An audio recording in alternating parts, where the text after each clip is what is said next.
And then another thing we also showed is how you create these contracts by what we call play to create. We really know from our fans that they were really looking for us to create something for them where they could do their own custom contracts or their own custom hits. But we also knew quite early that we wouldn't really like to do an editor necessarily. We wanted it to be a little bit more both fun and have some other benefits. And that's why we came up with Play to Create, because when you're playing to create, you have to do it yourself. You go into the game world, you mark your targets, and we sort of measure what you're doing. Are you remaining undetected? Which order did you kill your targets? Which weapon did you use, and all that stuff? And that actually shapes the contract for other people to play. And the good thing is that when they play a contract, they know that some player on the other end was actually able to pull this off, found this fun, clever, or weird or something. And that's quite a good sort of feedback loop between players. Press shirt.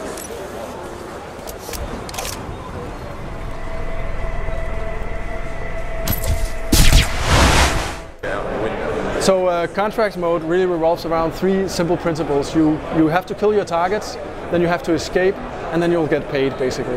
And the escape is actually quite interesting, because what we do is we allow for more and different exits to any point when you play a contract, because unlike the story, where 47 needs to really go from one place to the other, in a contract you're more in there to do a hit, and then you escape by any means necessary, basically.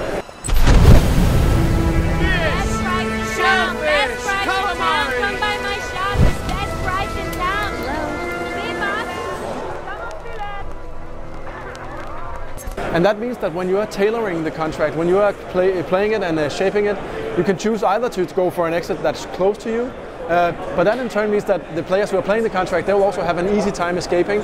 But you could also say, I deliberately want to choose something that's pretty challenging or funny, so I choose this exit instead. And then you actually have to make it to that exit yourself.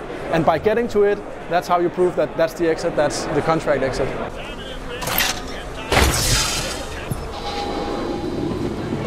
Oh shit! Snowman here. Okay, here we go again. The contracts mode works in a way that we are monitoring constantly what you are doing as a player, and then we choose some of these key things that we know players are looking for.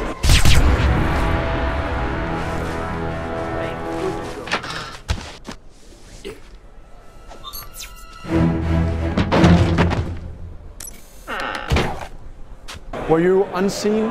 Did you only kill your targets? Did you use a disguise? What weapon did you use to kill your target? And all of these things, we actually, in the end of a contract, we allow the player to use as bonus conditions for the contract. That means that if you manage to be unseen when you created the contract, you can have that as a bonus conditions for people to say, you have to remain unseen if you want that bonus condition. You can also say that you have to kill the target in the exact order that you killed them. That will make the contract turn into more of a tour de force, if you will, or almost a speed run.